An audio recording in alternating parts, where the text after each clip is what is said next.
Pumunta pala kami sa Just Resident Hotel located at Makati. Super Dago. Hello mga kacharis, andito naman ako. Alangan naman ikaw, charis. Nagbook na lang pala kami ng sasakyan namin papunta sa Makati. Kaya pupunta kami sa Just Residence Hotel kasi may nag-invite sa amin kung saan mga influencer din sila kagaya natin. Kaya thankful ako kasi nga po may nakakilala din sa atin dito kahit papano. Kaya thank you so much sa pag-invite. At andito na pala tayo sa sasakyan. Alam nyo ba mga kacharis, madaling araw na pala kami nagbiyahe nito mga kacharis kasi nga po unexpected yung pag-invite nila sa atin. Ewan ko na lang talaga sa kanila. Sobrang himbing na ng tulog ko tapos may bigla nag-chat sa jowa ko. Ay sana all jowa.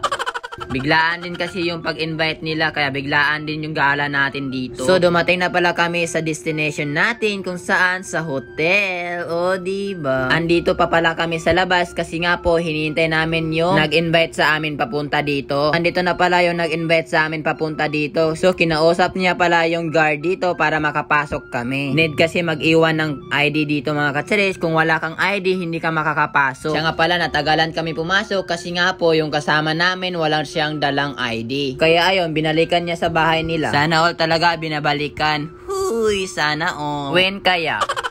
Buti na lang ako always ready. Huy. Alam nyo kasi, hindi pwede maiwan yung ID natin. Kasi nga po, importante yan kahit saan. Hindi kasi natin alam kung kailan tayo hahanapan ng ID, kung kailan ba gagamitin. Kaya need natin magdala ng ID kahit saan. Dumating na pala yung kumuha ng ID, kaya papasok na kami sa room ng nag-invite sa atin. At ito pa, hindi pa talaga mabuksan-buksan yung pinto. Parang nagpahiwatig na hindi tayo welcome. Huy!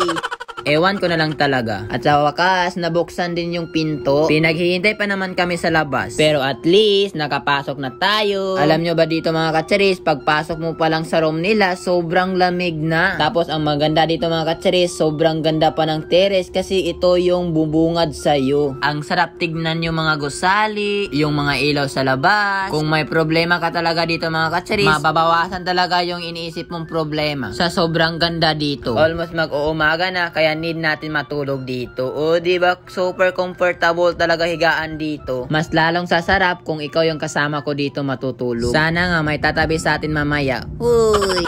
So dito lang natatapos. Bye-bye!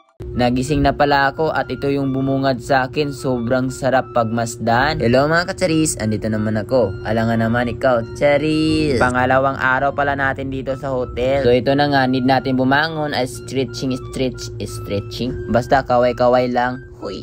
Ang katabi ko pala dito ay yung pinsan kong best friend. O diba, sobrang cute niya matulog. Alam nyo ba, para siyang uod matulog kasi napakalikot niyan. Naalala ko tuloy nung andun pa kami sa probinsya, nahulog siya sa kama mga kacharis. Alam nyo naman, basta mag best friend, hindi agad-agad tinutulungan kundi tinatawanan pa muna. Grabe talaga ang tawa ko dun.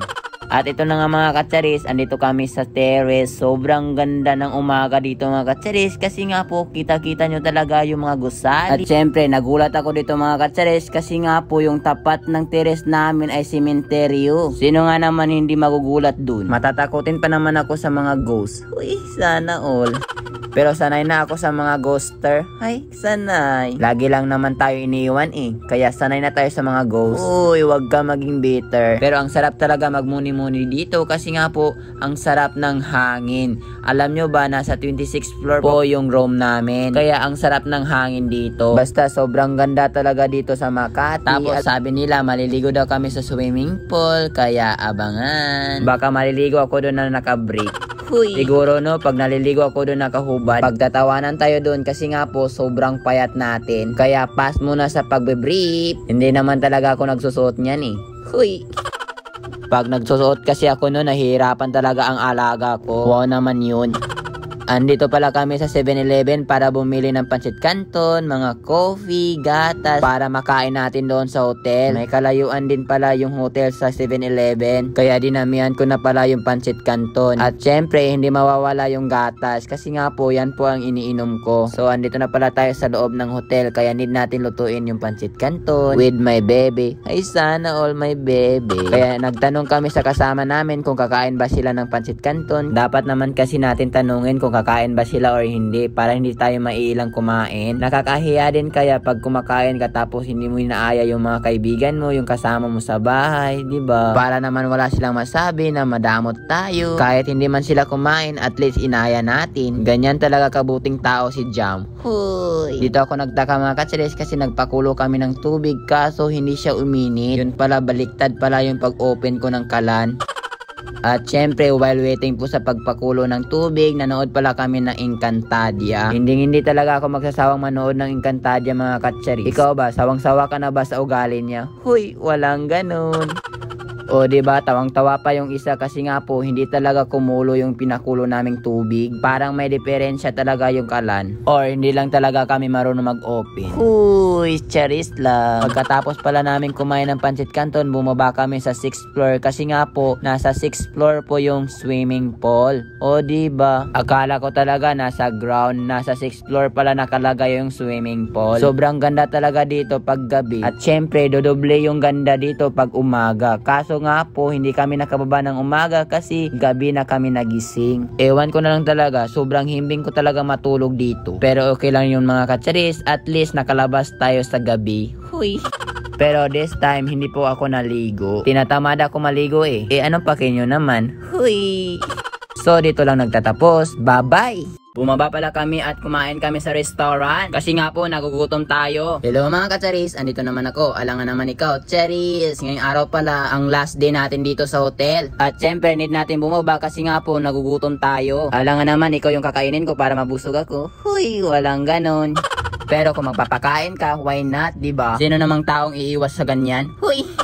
Sobrang libog ko talaga dito mga katsaris. Pero ganyan na talaga ako sa personal, malibog. Kaya ikaw kung malibog ka, ay come on. Pwede tayo mag-collab. Biro lang mga katsaris. Baka totohanan nyo naman. So andito na pala tayo sa restaurant kung saan dito tayo kakain. So tinignan ko sa cellphone, nag-search ako mga katsaris kung pig ba or manok. Kasi nga po wala nakalagay kung manok ba or baboy. Alam nyo naman, bawal tayo sa baboy. Pero kung ikaw yung baboy, di kakainin din kita. Ow. Wala nang bawal-bawal basta ikaw.